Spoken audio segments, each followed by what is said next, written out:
Mga kababayan, meron po tayong kinakaharap na problema at sabi nga sa problema pong ito ay maaari na lang pong maiurong o maapektuhan ang BSKE na sana'y nakatakda sa November 2, 2026. Noong mga nakarang araw ay nagbaba ng executive order ang ating presidente na si PBBM na ito nga po yung National State of Energy Emergency. Yan, meron po tayong crisis sa, ayan, alam niyo naman na nangyayari, no? Masyado na po tumataas ang presyo ng mga gasolina. Kasama yung mga iba pang mga produkto. Kasi inflation po yan, sabay-sabay po yan. So paano nga maka-apekto itong National State of Energy Emergency? Siyempre po ay kapag no, sa araw ng mga panahon na yan, bago mag-BSK November 2, 2026, at sana naman hindi lumala.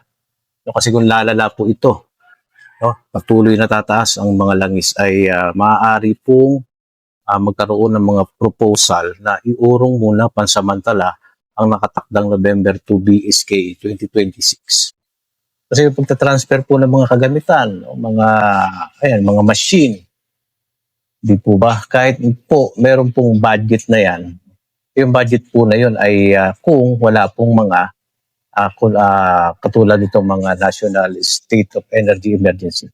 Pero sa tingin ko lang naman,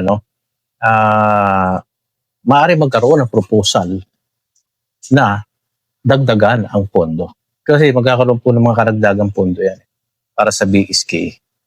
Kung yun na nga magkakaroon ng problema sa mga pag-transfer ng mga machine ito at mga iba pang gagamitin sa BSK November 2, 2026. Pwede nga po talaga maka-epekto ng direkta.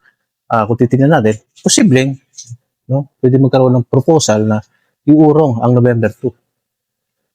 Pero sa kasalukuyan pa naman, wala pa naman po tayong naririnig na talagang direktang proposal na iurong muna. Kasi ilang buwan pa naman po ang lilipas at sana sa mga panahon na yan, sa susunod ng mga ilang buwan, no? Mga 2 to 3 months from now, sana maging maayos. O bago mag-November 2, dapat maayos po yan. Sa ganun ay hindi po maapektuhan ang BSKE at matuloy pa rin sa November 2 kasi yung po yung nakatakda at sinasabi ng Republic Act o yung batas RA 12232. Meron kasi po tayong mga nakita nag-comment dyan. Marami po nagko-comment na sinasabi nila na compelling reason na nga po itong crisis na ito. Kahit hindi naman po sa atin yung gera, kaya lang yung epekto nun, diba? Crisis. Bumababa ang ekonomiya, tumataas po ang mga pangangailangan ng tao. Kasi pag tumaas yung mga langis na yan, gasolina na yan, sabay-sabay na po yan. Bigas, no? Pamasahe, pagkain, lahat. Tapos, yung sweldo ng mga tao, ganun pa rin. So, magsaka ekonomiya. Iniisip ko mga kababayan, kahit wala pa naman pong proposal na iurong, no? Posible may posibilidad na gano'n na nga, na maaaring maurong na naman. Kung mauurong naman po yan, compelling reason po yan. So wala pong kukontra doon. Kung talagang iurong, siyempre papayag ang Korte Suprema dyan na sige, iurong nyo na muna kasi meron tayong yun na nga, crisis compelling reason po yun. Pero sana, no, sana naman ay isip ko naman na sana hindi maapektuhan at patuloy pa rin sa November 2, 2026 itong BSK. Kasi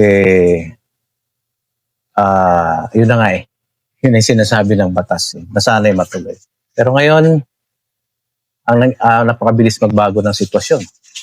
Diba? Katulad ng mga sinabi natin nakaraan, hanggang sa kasalukuyan, meron pa rin po tayong National State of Calamity kasi isang taon po ang tatagal nun nung na-declare ni PBBM.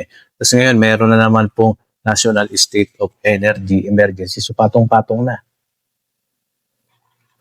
Ang mangyayari nito, kahit wala pa naman pong direktang proposal na iurong, sabihin natin, nasa gitna tayo. Para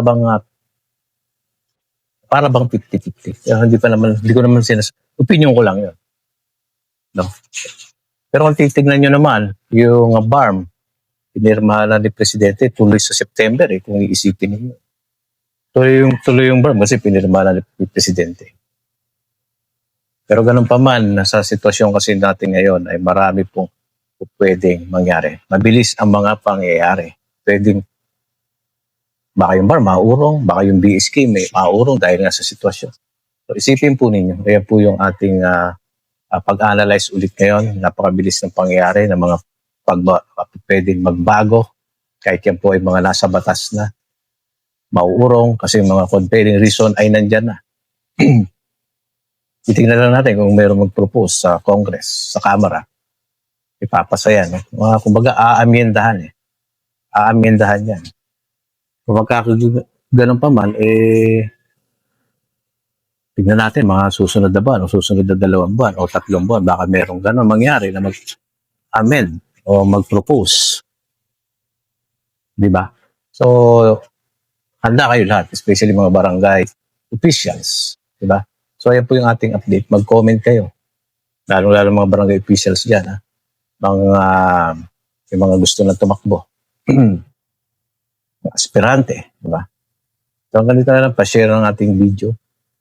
Comment. And kung bago ka lang dito sa ating channel, please subscribe para sa mga update natin ngayon. Mga bali-balita. Okay po. Hanggang dito na lang. Maraming salamat. God.